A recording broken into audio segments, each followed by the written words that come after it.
the number of Igbos and Yorubas that are resident in northern Nigeria. Igbos alone has about 19 million people that are resident in the 19 northern states. Yorubas has about 17 million that are resident in northern states. Out of this 19 million Igbos, only about 4 million of them are on transit. When I say on transit, they go and come. But the other 15 million are permanently resident in northern Nigeria. Not only that, they own properties, they own personal houses, they own shops, they even own farmlands and personal bought and sold to them, and they have documents for those properties. Same thing to the Yorubas. They own farmland, they own houses, they own shops in northern Nigeria. And our people from the north are almost like doing labor work for them. Yet we try as much as we can to protect their lives, we protect their properties, we never allow anything to happen to any of them. But at the slightest provocation, a southerner or an easterner is always eager, ready, and in a rush to destroy the life and property of a northerner. We've sung this before, we are repeating it again. We've said enough is enough. Though we are not troublesome and we are not willing to break the law, but we will no longer tolerate the destructions of lives and property of our people. We will no longer tolerate it. Again, hey, see me see wahala for Nigeria. Hey, wetin person no go here for this country? This man, first of all, I don't even know if he's an Hausa man or a Fulani man. Yes, because if he's an Hausa man, I would have read my answers to him. But if he's a Fulani man, I don't have anything to talk with him because I cannot be responding to a foreigner. Oh yes, but let's just assume that he's an Hausa man because he's speaking on behalf of the Hausas. But let's just assume that he's an Hausa man. This man opened his mouth and said that the Hausas has been protecting the Igbo, has been, accommodating the Igbos and the Yorubas, people from the east and people from the west, according to him. But people from the west and people from the east don't accommodate the Hausas. That at any slightest provocation, they will destroy their properties, destroy their farmland and everything. And I said, Jesus. And he said, enough is enough, that they wouldn't take it again. Now, let me speak on behalf of the Igbos. At least I'm an Igbo boy and I grew up in the East. So let me speak based on what I know and based on what I have read. Now, please, you watching me now, if you are an Igbo person or if you are from the East, anywhere in Biafra land, if you are from there, tell me how many houses or how many shops, big shops, you will see and point and say, oh, this shop or this house was built by an Hausa man. How many have you seen in your village? Have you seen any house, any structure or industry or anything at all that was built in your village or anywhere in the southeast and they say this is built or this was built by an Hausa man? Have you seen any? So this man talking about that the Easterners are destroying the lives and properties of the Hausa people. Tell me where he see any property of the Hausas in the East. And then again, I don't understand what he mean or what he meant by slightest provocation. I don't understand. Because you cannot come to my land, kill me, rape, not kill me now, but kill our people, rape our women, and then you call it a slightest provocation. After doing all this, you don't want me to come after you. You call it, oh, I just provoke you small. You come there, pursue me, Abi. Is that what you want? Is that what you want me to believe? Is that what you want me to believe? A slightest provocation. Okay, now, let's keep that aside. I want to ask this man. I want to ask him, I beg, whoever knows him to ask him these questions. What has the Igbos done to them, the Hausas? Now, before I say this, I'm not doing this video to provoke anybody or to cause any form of violence. But since this man wants us to bring history, let us talk history. Oh yes, since he wants us to talk facts, let us talk facts. You know me, I know they talk, say, I know they do sentiment. We don't do sentiment on this channel. No, there's no sentiment talk, there's no sentiment analysis here. What we do is with facts and figures. And if you are right, we tell you kudos. And if you are wrong, we tell you what it should be. Oh yes. Now please help me to ask this man what the Igbos did to them in the year 1945, exactly on the 22nd day of June 1945, where they killed hundreds of Igbos. Tell me the provocation that the Igbos, provoked them. Let him answer.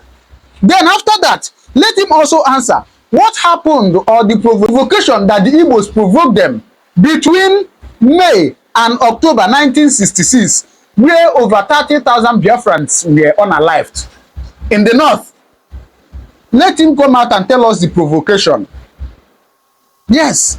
Let him also come out and tell us the provocations that the Igbos provoked them between 1967 and 1970, where they unalived over 3.5 million Biafrans. Let him come out and tell us. Or let him also come out and tell us what provocation that the Igbos provoked them in the year 1993 and 1998, where they killed over 100 Igbos. Some of you just celebrated June 12th, Moshood Abiola Day, Democracy Day as they call it. Some of you don't even know how it happened. Or the murder. Of course, if you are from the East, you must be hearing about Osa Abiola. You used to hear it, Abi. Did you know what happened? Even in the West. But it also happened in the North, where they unalived Igbos for no reason. For no reason. Let this man come out and tell us what happened in the year 2001 after they implement Sharia law.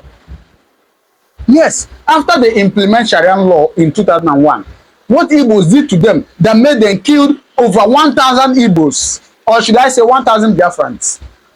Let this man come out and tell us. Let this man come out and tell us what the Igbos did to them in the year 2002, where they killed over 100 Igbos for no reason. For no reason. You know what? Let me tell us this before I went that I wrote 10 events where the North unalived the Igbos for no provocation. For no provocation. Of course, from my list, I have over 35 times that the North, unalived the Igbos. But I'm just going to give you 10.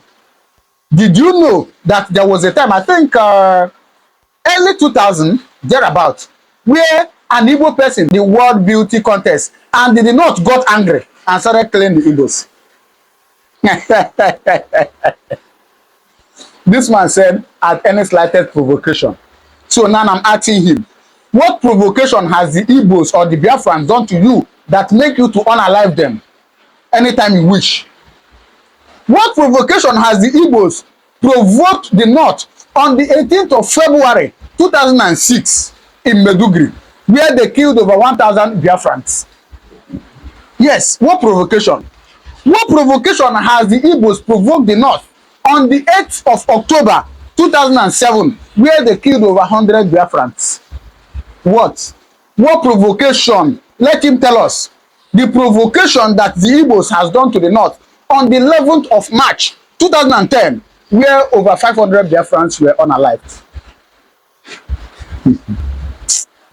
On the 24th of April 2011, over 1,000 Biafrans were unalived. Let this man tell us what provocation the Igbos has done to them or has provoked them.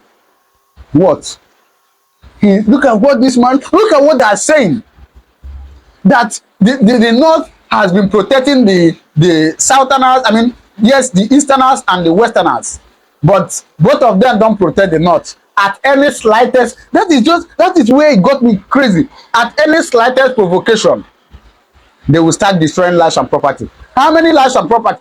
What farm, or which farm rather, have you entered in the east and they say, oh, this farm is owned by a Fulani man? The only thing, not even Fulani, Hausa people, the only thing that the Hausas and the Fulanis do in the southeast is it not to rear cows or to rear cattle? Is it not? Or probably to do one small jobs like that. At least I know that for sure. I grew up in the east. So tell me, people will just come online and talk, and now he is giving warning that they can no longer tolerate that. Can you imagine? But you have unalived these people for years, for several times. And if they come out to talk, you say that they are inciting violence. You say they are terrorists. As I said earlier, I'm not doing this video to provoke anybody or to cause violence, no. But we are bringing, of course, what I read for you is fact and figure. I'll try, if I can be able to see all this, I'll try as much as possible to place it on the screen so that you will see it and know that we know the talk shit here. What we do here is to tell you the facts. What provocation? Please, I will allow you now to watch the complete video of what he said and just listen to him, what he said. The northerners, the easterners and the westerners has done to them.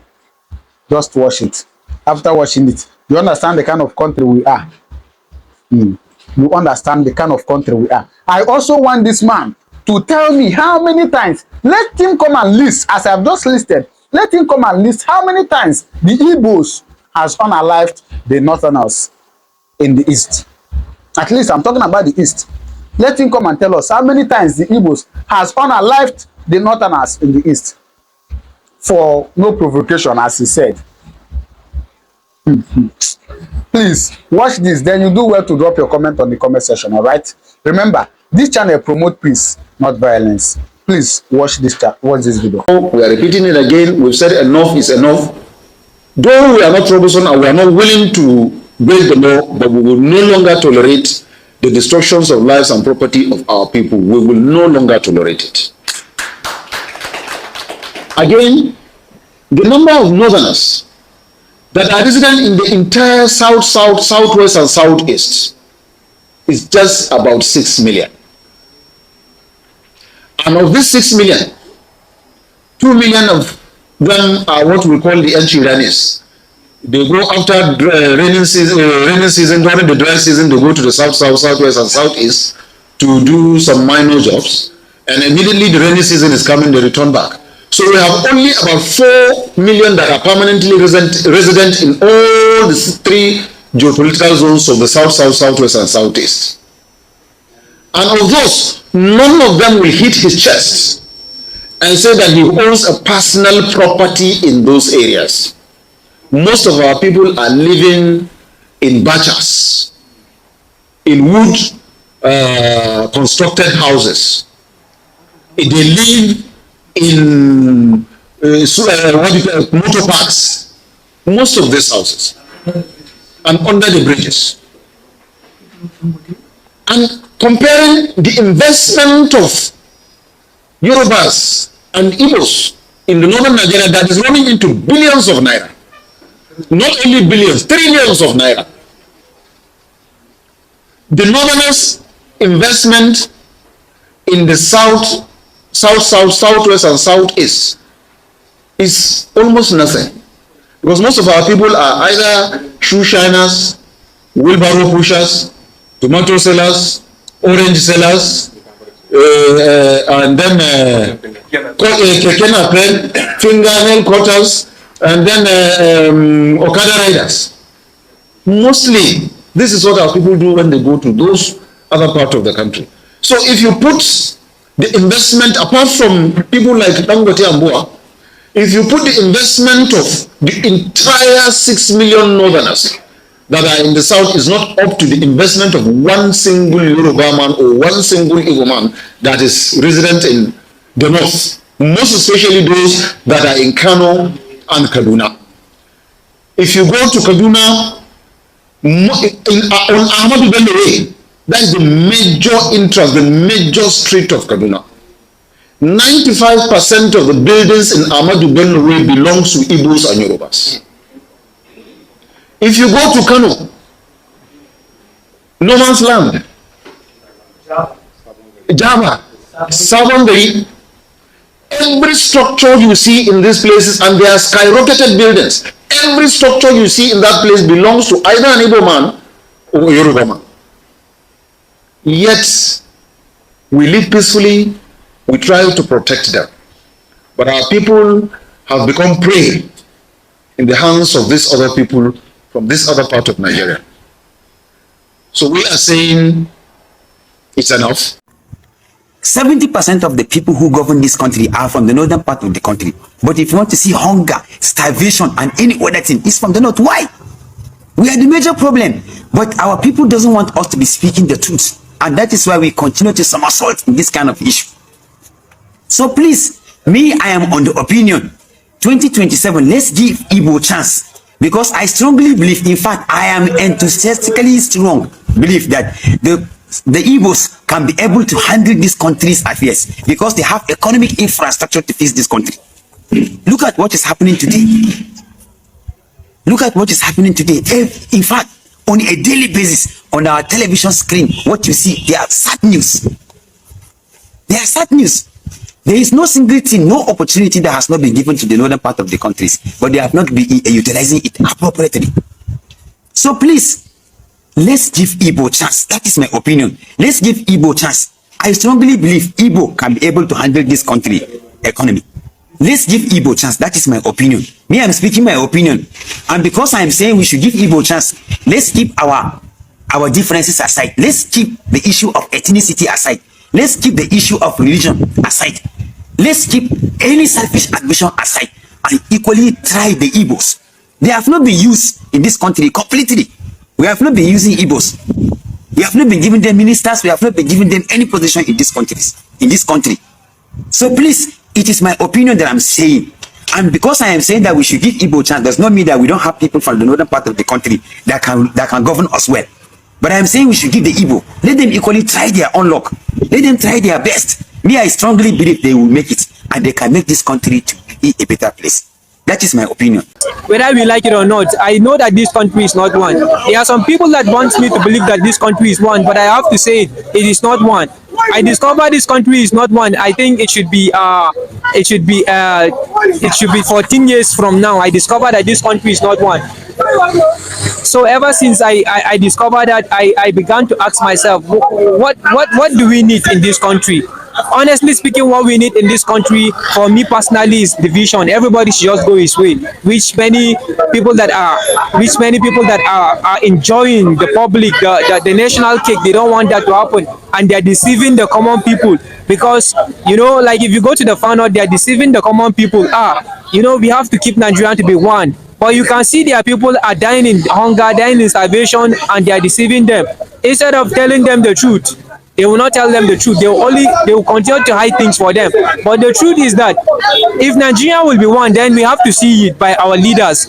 We need to see a person from the south ruling in the north. Like for example, let a person from Kaduna to be a governor in Lagos, then I will believe that Nigeria will be one. But because that can never happen, so I think Nigeria is not one. Everybody needs to just go his way. It's just a matter of time. I believe everybody will go his way. For Nigerian to go forward is for everybody to go his way. Because if everybody go his way, they are going to tide up their game. Because I believe that agriculture can make you to boost your economy, which in this country they have neglected agriculture. They do not are producing food, but the Boko Haram will not allow that. So if everybody goes his way, I believe everybody will step up this game. They are not going to be relying on oil, because that is the only thing that is deceiving them not to become a better nation. So I believe that if we split, if Nigerian go on his way, peaceful split, which I want peaceful, I believe that if we peacefully split, that will be good enough. Because you can, like me now, I can even still be in Lagos while Nigeria split. You understand? I can be in any place where I want to be. Let him just split. Because if it split, I'm telling you, everybody will tide up his game. The northern, I don't know how they are going to be. I don't know how they will be, whether it's going to be the middle belt coming together to form their own country. I don't know how it's going to be, but I believe that it's going to be the best way of governance for us, because they will see other means of of creating work for their people, other means of making life better for their people, instead of relying on that oil, which is not good for all of us. So for me, if they will fight those people that are coordinating those things, those people that are that are supporting the terrorists, I think it will be good for them, and I believe that the north is going to be safe. It's going to be a safe zone for everybody to stay in the north, and it's going to be something for them to, to boost their economy. They will wake up and they will do something that is going to bring them to the spotlight, which I believe. But as it is right now, if they will not fight the evil, which are the people that are sponsoring that, then nothing will happen. Yes, we have to fight the evil, even though I know fighting those evils sometimes it require high capability of knowledge, and you need wisdom to fight those people, and you still need money to fight those people. I believe there are people in the north, the good people in the north, if they are ready to fight those people, they can do it. But if they are not ready, then I'm telling you, it will continue, because life of people is at risk. Day by day, life of people is at risk.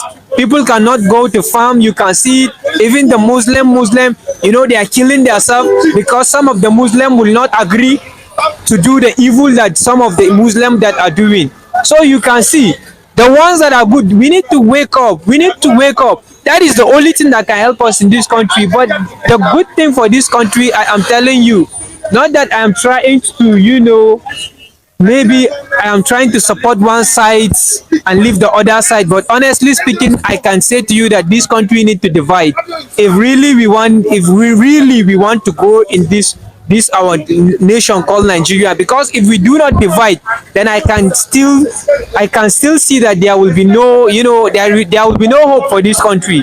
Because whoever become president, you can see it will only come steal money, and that is the only thing they know how to do. They are not thinking of what can we build for the next generation, what structure can we put on ground, so that the next generation will come and see that this is what we have done.